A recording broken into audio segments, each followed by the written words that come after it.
Coffee is synonymous with Italy, in the same way that tea is synonymous with the UK. In fact, in a recent study conducted by the Chamber of Commerce of Milan in conjunction with the International Coffee Organization for World Coffee Day, it found that 97% of all Italians drink coffee in one form or another. That's huge. Coffee is as much a part of being Italian as the language is. There are bars on every street corner, and it is normal for an Italian to consume around 2 to 3 espressos in a typical day. It's also natural for Italian people to make time to have coffee. It's almost a part of a daily routine. And if you don't drink coffee here in Italy, it's almost like, are you okay? Now here in Italy, there are a few major coffee players, and according to Mordor Intelligence, the big coffee players in Italy in 2023 to 24 include Lavazza, Nestlé, most notably for its Nespresso brand. They also produce Nescafe, but the whole instant coffee culture isn't really a thing here in Italy. Then we have Kimbo, and then we have Gruppo Illy. So these are considered to be the top 4 coffee players here in Italy. There are also hundreds of smaller independent coffee companies across Italy, many of which have been in business for generations. These coffee companies often sell coffee to local people as well as to bars under the bar's own branding, or even to supermarkets where they may sell the coffee under the coffee brand's name, or they may provide the coffee for the supermarket's own brand. I think it's fair to say that coffee is big business here in Italy. According to the Ministry of Foreign Affairs, Italy is the second largest importer of green coffee beans in Europe, with Germany taking first place. In 2022, Italy imported over 670,000 tonnes of green coffee, mainly from Brazil, Vietnam and Uganda. Italy also has the largest coffee roasting industry in Europe, accounting for 32% of all coffee roasted in Europe in 2020. But it's not all great news, because in recent months the coffee industry here in Italy and even worldwide has been affected by quite a few things.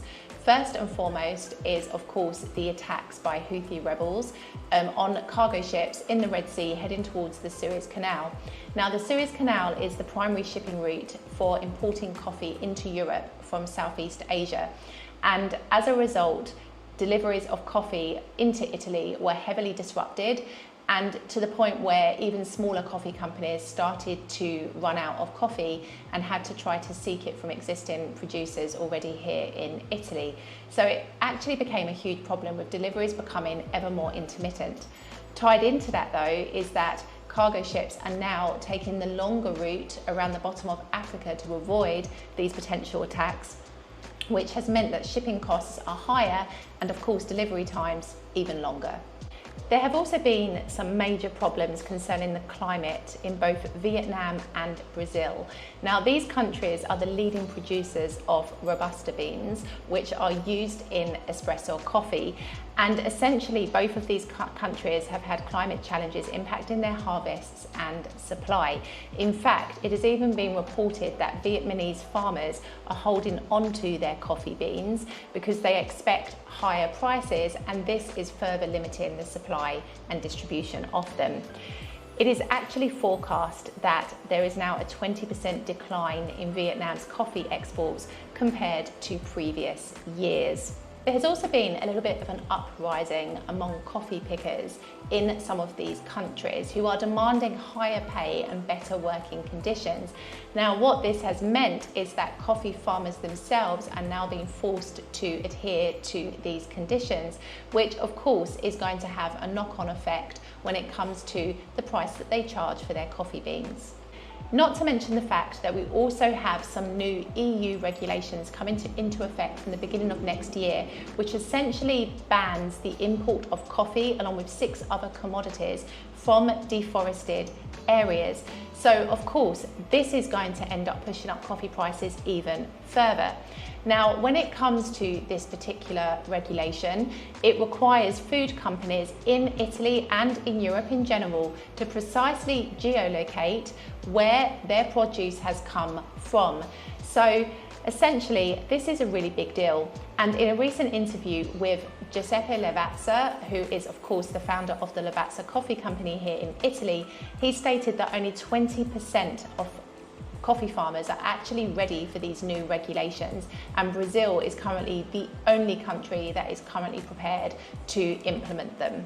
Of course, with all of these problems, it's safe to say that coffee beans are more expensive to buy now. And whilst the price of coffee beans has fluctuated in recent years, this is the most sustained period of increase that the coffee industry has seen.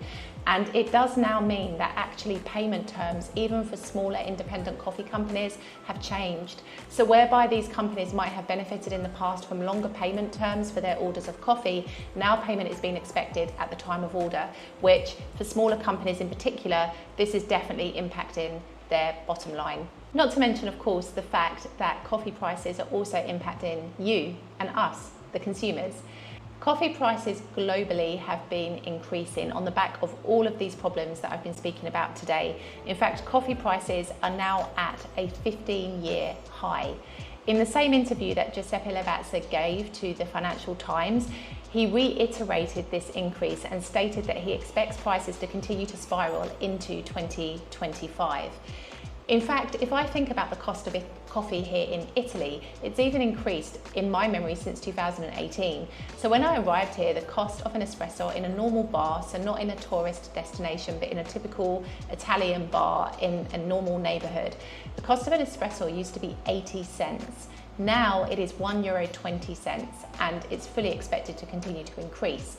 Now, you might be thinking €1.20, that's like dead cheap compared to how much I pay for coffee in, I don't know, the UK or America, where it's of course a lot higher.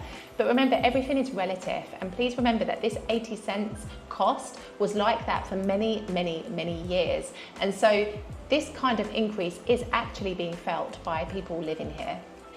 We have all of these problems, and yet the love of coffee globally isn't diminishing. In fact, statistics published in April this year show the number of American adults who consume coffee is now at its highest level in more than 20 years, according to the National Coffee Association. In the UK, 98 million cups of coffee are drunk every day. So you've got to think about this, because when demand is greater than supply, that sadly is when an industry can start to implode. I think all of this is really interesting to note, because I've always regarded coffee as being a fairly secure industry. I mean, even during the pandemic, coffee factories were open, producing coffee. There was still a global demand for coffee in spite of bars and coffee shops being closed. And so I never really expected the coffee industry to be impacted in the way it has in recent months.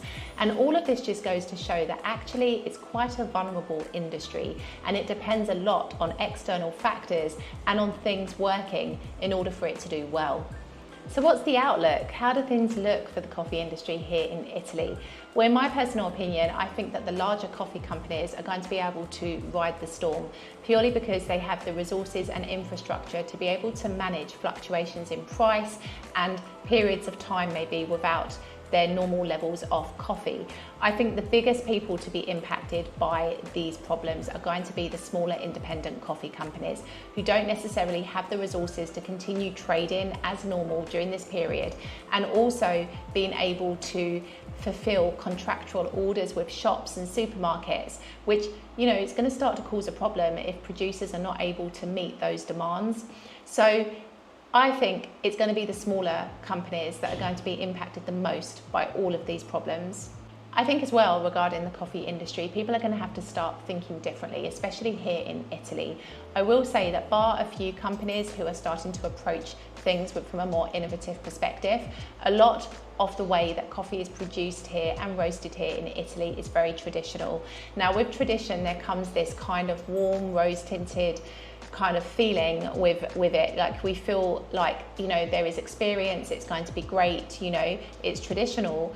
But in a situation like this, you realise that you have to start to see things from a different perspective. The industry is not what it once was, and now there are too many variables that are impacting the ability for the industry to remain profitable. And so what companies now really have to do is to start looking at things differently. What different forms of technology can be implemented to make processes smoother? Like, you know, how can coffee be produced? I've even read recently of a company here in Sicily who are starting to experiment with producing coffee in Sicily itself. So this is the kind of innovation that I think these problems are going to spark as a result. So I don't think all is lost for the coffee industry, but I do think it's going to be a very turbulent few months, and Italian people are feeling it just as much as you might be feeling it in your own country. I know that I have seen from news reports that instant coffee jars actually have been security tagged in some major supermarkets because the cost has gone up so much that people are starting to shoplift them. So I do see this being a very difficult period for the coffee industry, and I think those that are working in the industry itself are now starting to see how they can perhaps adapt their own roles so that they move away maybe from production and start to do other things that are needed within the industry in order to be able to survive this period. It's not easy, and I think the next time you pour yourself a cup of coffee, you'll do well to think about what has gone into producing that. There is a lot dependent on this industry, a lot of people who depend on this industry to support their families and to keep businesses that have been trading for many years alive. So I think it's just nice sometimes to explore the backstory behind certain industries, because I think really and truly we can appreciate them even more. I'll see you in the next episode.